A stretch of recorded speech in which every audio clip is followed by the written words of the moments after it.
after you wake up and then be like, man, if I'd only seen that. If I'd only really had seen that. I can't wait till Gray State comes out. That's the one I'm waiting for too. But they hide this shit in plain sight in the movies, the technologies, and so down the road when people are talking about it, someone else is going to say, well, yeah, I saw that in a movie, man. You're talking fiction when it's very real. Oh, absolutely. Who created NASA? DOD. Yeah, you're right. Weaponized space. We're talking with Chris Davis, who is the commanding officer of the Boots on the Ground patriotic movement of militias who have come together to respond to some remarks that were made by the Texas government. Am I right? Yes, sir. And the gist of the governor's remarks are that he's prepared to spend up to $1.3 million per day to protect the Texas border with state resources, which he says the federal government is not doing. I don't think there's much dispute about that. But from your point of view, what exactly has the governor done since he made those remarks? From my personal point of view, since he made those remarks, he has deployed some extra resources, yes.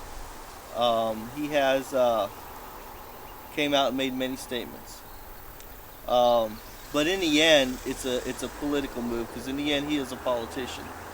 And it is of my personal opinion, in fact, nothing to do with this operation, it is of my personal opinion, that he is doing what he's doing to save face, because, he got the word along with everybody else that, militias were converging to take care of Laredo. And while him and other people were sitting back doing nothing, so he had no choice but to come out with this. So your call to action came before he made his nationwide pronouncement? Mine and others, yes, sir. Taking action by what? The prevention's on many fronts. There's a lot of people with vested interests that do not want to see this happen. As we all know, this is part of a ploy and agenda to promote amnesty and open borders, and that has many connections all the way from the federal government down to your local city council. So the holdup on militias actually taking action, and this would include the Texas State Guard, is centered where? It's centered around the decision of each command, to be honest with you. Okay, so it's an independent command decision that you would go into action? What I meant by that was some, like the state militias, are beholden to have to get permission from the state government in order to activate, whereas other militias, the smaller units around the state of Texas, are not. So some have to get that permission in order to deploy, and some don't. Now, as far as people coming from across the nation, there's various steps that have to be taken before they can actually go into action. And what we have right now, as far as this command post of where I'm at, is we have permission from the landowner for people, all militias, including Texas militia. She is called upon to protect her land and her family due to the increase of what's going on at the border. And due to this increase, of course, you have more. I think Jim was there too. Yeah, he was. Oh, yeah. Tell me about how this all started. What started this? Mike Salinas, you're the commander of a regiment of the Texas Citizens Militia. Yes, sir. Yes, sir. This all started a few years ago, actually out of fear. And fear of what, sir? Just fear of, being restrained, by either, the government, the laws that are in place. We're not, anti-government at all, but the laws that are in place, they do have a tendency to encroach on everybody.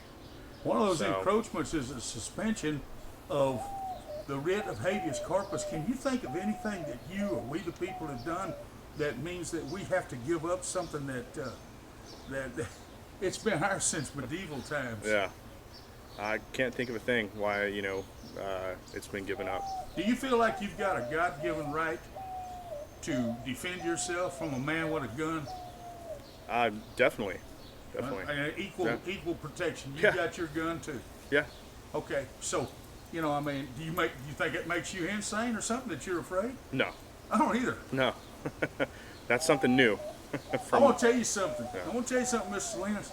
I'm 100% glad I left my home in Clifton, Texas today to come to San Antonio and talk to you about this. Excellent. Because I think a whole bunch of us all around the Lone Star State got things we need to talk about. Oh, yes, sir.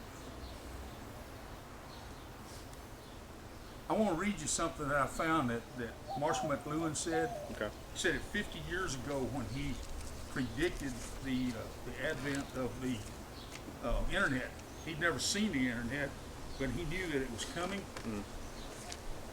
He said, World War III will be a guerrilla info war with no division between military and civilian participation. Well, how do you feel about that? Do you think Alex Jones is right when he says, man, it's an info war? It doesn't matter what war you're in, it's going to be an information war first. There's going to have to be an information war before there's, before there's a gun war, before everyone knuckles up, for sure. Okay, about the mainstream media, I've got something that I took down off the internet from an outfit, a blog that is called Letters from the Gulag. Mm-hmm. And they're talking about mainstream media. And it says here, all commercial media and every professional commentator in the corporate media are disinformation officers in service to the people who intend to kill you outright, at the very least, or greatly shorten your life and make you, your children and grandchildren infertile and sickly. Well, how much useful information do you actually get from network TV? Well, when certain shows are going to be debuting, I guess. When the news anchors got a new video out or whatever they put out, I strongly believe that, the regular media is, whether they're doing it on purpose or on accident, is definitely a disinformation campaign. Well, the police are always, the police are they're indestructible. The police are always victorious, and they always give them 10 minutes. They've got the crime solved. They always got the bad guy. They got the bad Always. guys, and you can, no matter how impossible it seems, you look at your watch and say, well, gee, this show is going to be over in 7 minutes. I know they're going to get the bad guy in 7 minutes, right? Yeah. Well, that's what Boston Blackie was doing back in 1948 when I first started watching TV. It was that and Wrestling and I Love Lucy. That's the only thing on. But is there anything that you'd like to add on behalf of your men and y'all's families? Other than we're all training on a regular basis. This is a community effort. We all support each other in everything we do. This is crosses all lines. This is, we have a mix of different, socioeconomic statuses, races, religions. It doesn't matter where you're from. It's a citizens militia, so we are pretty much united in everything that we do. The one thing that I heard you tell those folks on Smith Fix last night is that there's no doubt you do not intend to get yourself in the fix that Colonel Travis was in. Absolutely not. when Santa Anna showed up, he was confronted with a bunch of pirates. Yeah. And Bowie and Travis and everybody that was there, Crockett, everybody. They were all there as pirates, man. They had no constitutional authority. Right. Okay, you find yourself in an odd position. Don't you have 2 constitutions that guarantee you this right? We do. But you're being prevented from exercising it. Correct. Thank you. Yeah. All right, tell me a little bit about your name and what your position is in the militia, please. My name is Bo Dresner. I'm a company commander for the Tri-County element of the Texas Citizens Militia. Which counties are those? It is Hays County, Comal County, and Guadalupe County. Tell me about what's the holdup? What's keeping Well, the militias from going to work on The holdup things? is that because the militias are actually subject to the civilian authorities have not activated us, which is within their purview to do so. And what would they have to do to activate you? We would have to have either a request from the counties that are along the border, or a order from the governor or from the president. Or else what? What would happen if you just went into action? We would be a mutinous unit, and we would be considered rogue and thus violating the Constitution. So basically, you'd be in the same position that Colonel Travis was in when Santa Anna arrived at the Alamo. That's correct. They could do anything with you that they wanted to. That's correct. Thank you. And have you seen Governor Rick Perry do anything after his pronouncement that there is no border protection available from the United States government, that he will devote state resources?